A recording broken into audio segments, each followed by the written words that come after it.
Good morning, good afternoon, whatever it is, wherever you are. It's me again, Jen. Hello! And it is Friday. It's the end of the week. It is October 30th. It is almost the end of the month. Tomorrow is Halloween. The full moon is rising. Not a bad moon rising.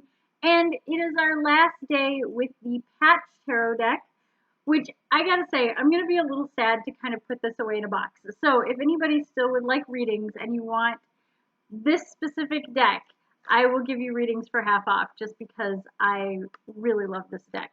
So here we go. We have our last card. Are you ready? The last card with the Patch Tarot deck. It is. Okay. I love that we get to end on this. This is fantastic. I'm super excited.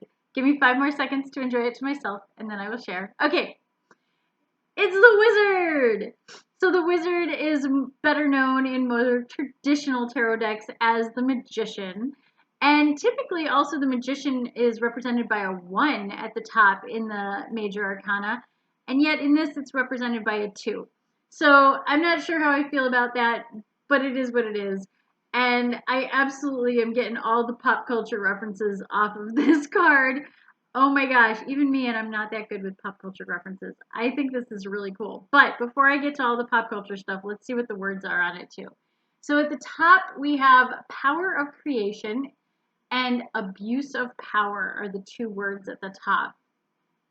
The Hebrew letter at the bottom is Beth, and the other corner has the symbol and the word Mercury. So we know we've got some messenger-like energy, some rather expedient sort of let's bring things to creation energy. I think that those are excellent words to use also up at the top.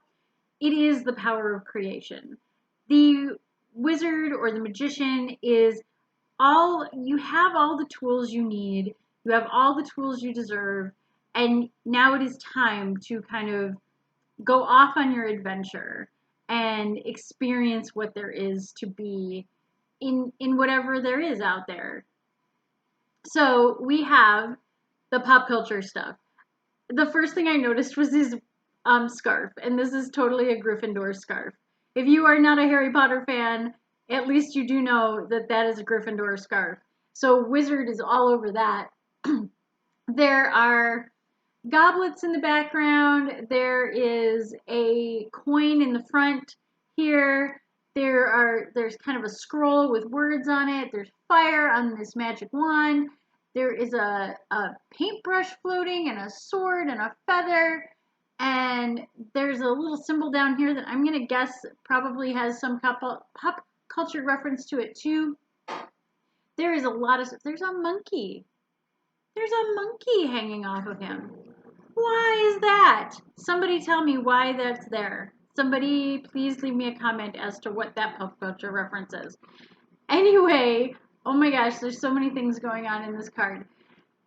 I think this is a great representation of the Magician in the sense of we do kind of interchange magician and wizard in the English language.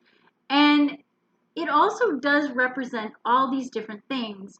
It represents the 4 suits are represented. You've got your swords and your cups and your coins and your wands, but you also have the elements represented in fire, and there is water splashing down here.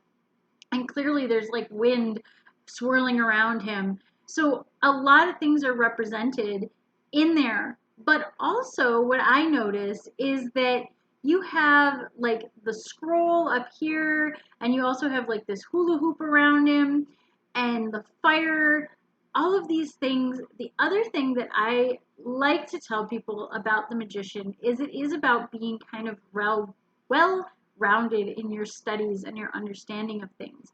Because while we could go off on our adventure knowing how to do one thing really well and do that to death and get away with it, it's also really valuable to have kind of other skills in your back pocket. So taking this in a very polymath kind of way, and also a how do you be a well-rounded human being kind of way, you should be able to intellectually grow yourself, and you should be able to athletically, in some degree, um, grow yourself. So, like, if you are not a marathon runner or something like that, but you take daily walks, or you do a couple push-ups every day, or you take the stairs instead of the elevator, or you lift weights, or you stuff like that. All of those things are a little something that we can do for our physical health as well. So lifting heavy books is not just for the mind, shall we say.